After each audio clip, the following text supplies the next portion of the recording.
So the court has properly reiterated the terms of the negotiation. I think since Mr. Ports went into some of the detail, I think it's important for the court to have some context and understand why this negotiation is the way it is. While it is certainly true that Mr. Traylor was involved in a fight with people at the strip club, Mr. Porter was not involved in that fight. And what happened later was Mr. Traylor went to his vehicle and then drove very slowly up to a group of people who he felt had aggrieved him in the fight and rolled down his window and displayed a firearm, causing other people to jump back. And then he sped into a group of people, ended up hitting a woman and hitting other cars, and then took off. And that's at the moment when the conduct from our client occurs. So while I'm not here to minimize it in any way, it's dangerous, there is no doubt, but there is a lot from Mr. Traylor that led up to this. And I think the court should also be aware Mr. Traylor is suing Mr. Porter, the nightclub. The nightclub is being sued by the woman who got hit by Mr. Traylor. I mean, there is a lot of moving parts here. But then Mr. Traylor met up with friends over at Town Center in a parking lot, didn't call the police. He was in his employer's work truck, and he must have realized the next day that he needed to explain why he got into an accident and hit these other cars in his employer's work truck, and only then did he decide to make a police report. And guys, this is why you should always have legal representation, because Traylor went into the courtroom without a lawyer representing himself, did not do a good job, and really did not represent himself well. Lawyer's work truck, and only then did he decide to make a police report. And he did have some kind of a graze wound on his hand. Again, no one here to minimize that. I think the court needs to understand that there's a dynamic here. I think because of the civil litigation, Mr. Porter is probably going to opt not to address the court, but I'll let him decide that. The negotiation is reasonable given the circumstances of this case. The other incident that Mr. Ports references has to do with taking a cell phone from a woman, and that is who was filming him, and the woman was actually punched by a female colleague of Mr. Porter's. But again, not trying to minimize. We didn't come in here to minimize. We came in here to say that the negotiation is reasonable and the court should follow it. I would add, he does live in California and will be seeking interstate compact transfer under the interstate compact agreement. We believe that an underlying sentence of 12 to 36 months is appropriate versus the state's position of 4 to 10. Guys, if you're coming onto the page, kindly hit the like bell and subscribe to the channel if you haven't done so as yet.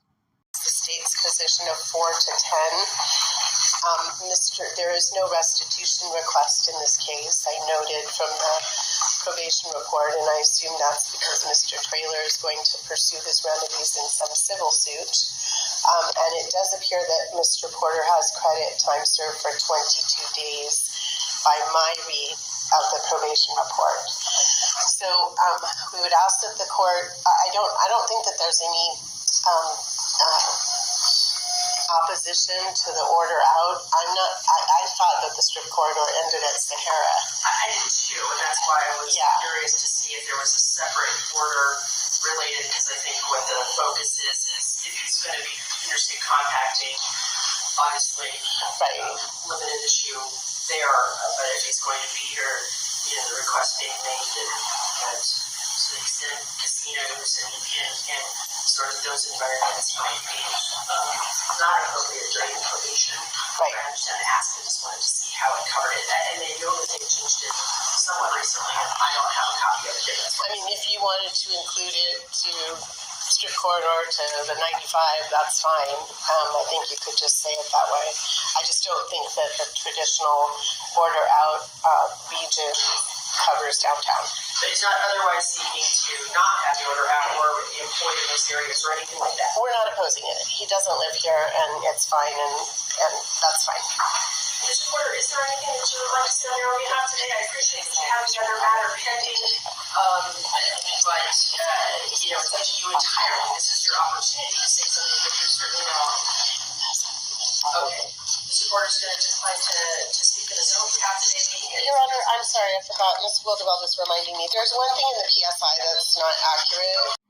And this is why you should have a counsel represent you, a lawyer represent you in court, because they will point out every little detail that will save your case and save you out of jail.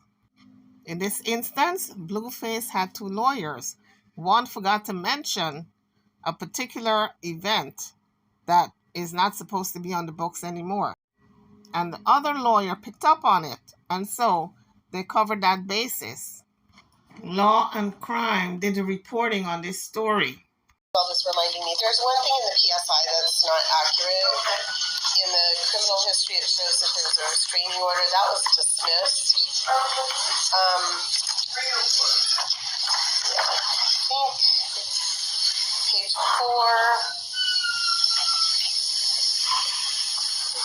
It's at the bottom. It's at the very bottom, supplemental information. That restraining order was dismissed in August. All right, it looks like it just had, when they found that the original expiration term, they were not aware that it had been dismissed. I did not rely on that in any way for today's purposes. Primarily focusing on prior history and offhand the weapon history. But we'll make that note for the record here today, that although there apparently was a protective order, that it's not currently operating. Okay, thank you. It's time now to hear from Mr. Traylor. Are you ready to come up, sir? Do you want to be at the council table or at the podium? Now the judge is asking the man who Blueface had opened a firearm on to come up and testify. Do you want to be at the council table or at the podium? Okay, come on up. Before you do your testimony, before you speak. Raise your right hand. Do you solemnly swear that the testimony you're about to give in this action shall be the truth, the whole truth, and nothing but the truth, so help you God? Please state your full name, spelling your first and last name for the record. Kentavious Traylor, Kenta, B as in boy, IUS, last name Traylor, TRAYLOR. And Mr. Traylor, what is your testimony today? So first of all, I just want to start by saying thank you, Judge. I'm just completely disappointed in this complete process, actually. So he's without representation. He's starting off wrong because he said to the judge, I'm disappointed in this whole complete process. Now the judge is conducting the process. She's conducting the hearing. And he's disappointed. So he got off on the wrong foot with the judge. That's why it's good to get what? Counsel. You got a lawyer. Completely disappointed in this complete process, actually. From the DA to his representation, to him, to everything. It's just all been a complete drop of the ball on my end. Now, he pretty much said he dropped the ball. He said the ball has been dropped on his end, right? So, pretty much, he screwed himself the minute he opened his mouth. And it did not help that he's got another outstanding case on the books that he needs to address. I'm just completely disappointed in this complete process, actually. From the DA to his representation, to him, to everything. It's just all been a complete drop of the ball on my end. I have complete lost faith in the justice system. This crime has done nothing but take a toll on my life since the day it happened. Now, Blueface attorneys smeared his name. They said he brandished a gun. They said he ran into a crowd, ran into a woman. They said several negative things about him that he needs to repair, but he didn't. He dropped the ball yet again. I haven't been able to get work. everything has gone down the drain. And yeah, I just feel like this has not been done on my case. I mean, this hasn't been done on my behalf. I know people who get more time for stealing bubble gum, honestly. I know people who do more time for stealing TVs than they do for shooting somebody. I'm just completely disappointed in all of this.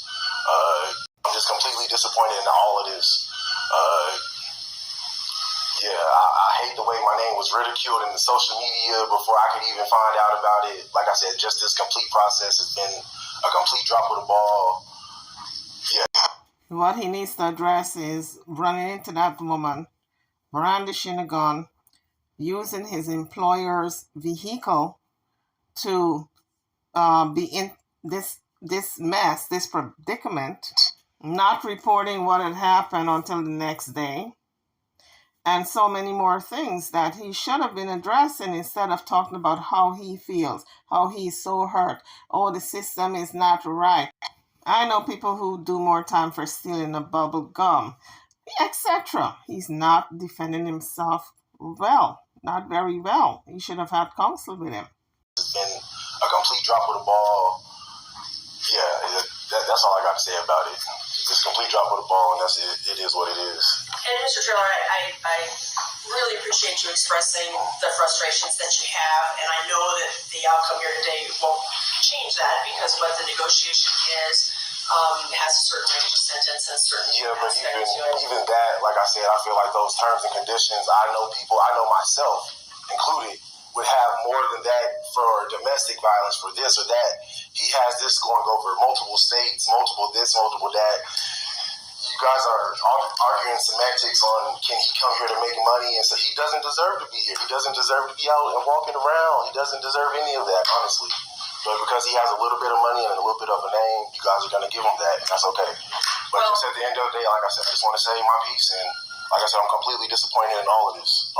Understood. Mr. Taylor, I'm not trying to convince you anything otherwise, and I'm not having a dialogue with you here. I'm just trying to give you the wrap up here that we are going to conclude this case. It sounds like you have another process pending. Yeah, but that has nothing to do with how I feel about this in general. Again, not a dialogue.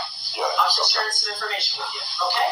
I understand that. I'm not trying to convince you of anything different. I'm trying to tell you that we're going to complete this process here today. Yeah. To the extent that it closes out this process, good or bad, obviously bad from your perspective, it will close it out. And I hope that you'll use the other process to find whatever relief it is that you are seeking, not meaning whatever I presuppose any outcome there, but just that there is another avenue. And the court is going to act within the parameters of what it has here and bring this matter to a close. But I can assure you, I'm not giving anybody any breaks because of any status they have or money they have. I'm working within a system and within a negotiation, and I trust my counsel. So in questioning the judge and her fairness, he managed to piss her off. So she had to tell him that irrespective of how he feels, she is going by the system. That's how she's ruling the case. She's abiding by the law in her ruling. And so she continued. Working within a system and within a negotiation, and I trust my counsel to make negotiations for reasons, and I appreciate that that's not going to sit well with you. I just thank you for your time here today and letting us know how you feel about it. Yes, ma'am. Because that's important. Yep. Thank you, Mr. Taylor. You may take your seat if you wish to stay.